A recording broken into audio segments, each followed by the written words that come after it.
السلام عليكم ورحمة الله وبركاته، وحياكم الله في قناة النخبة السعودية. أطلق المتظاهرون الإيرانيون اليوم دعوات إلى خوض إضراب لمدة 3 أيام وسط الأسبوع الجاري مع دخول الاحتجاجات شهرها الثالث، حيث تزيد دعوات الإضراب الصادرة عن المحتجين من مخاوف السلطات الإيرانية التي تخشى تصاعد حدة التظاهرات بعد أن أدت دعوات مماثلة تعبئة المحتجين في الأسابيع الماضية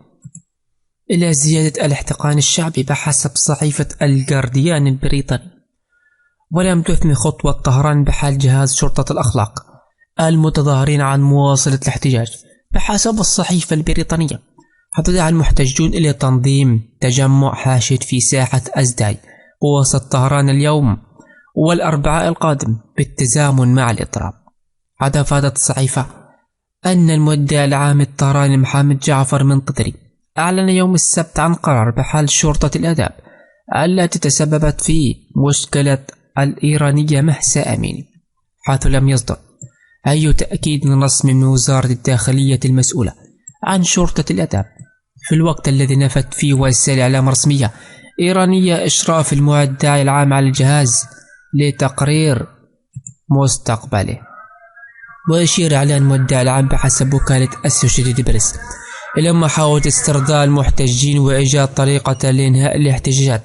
التي أودت بحياة 470 شخصا بحسب جماعات حقوقية.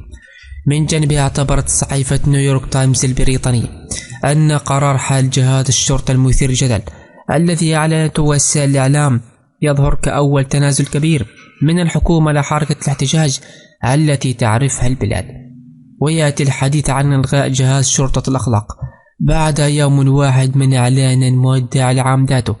عن إجراء البرلمان والسلطة القضائية في إيران مراجعة لقانون إلزامية ارتداء النساء لحجاب الرأس بالأماكن العامة. حيث قال منتظر إن الحكومة تعيد النظر في قانون إلزامية الحجاب، وهي إحدى القضايا التي أثارت الاحتجاجات على خلفية مهسا أميني، وهي شابة إيرانية كردية تبلغ من عمر 22 عاما احتجزتها شرطة الآداب لخرق قواعد الحجاب. وعقب اجتماع مغلق شارك فيه عدد من كبار من المسؤولين الإيرانيين بمن فيهم الرئيس إبراهيم رئيسي، قال النائب الإيراني نظام الدين موسوي لوكالة أنباء إيسنا شبه الرسمية إن الحكومة تولي اهتماما لمطالب الشعب الحقيقية، في حين لم يتطرق الموضوع شرطة الأخلاق الطهرانية.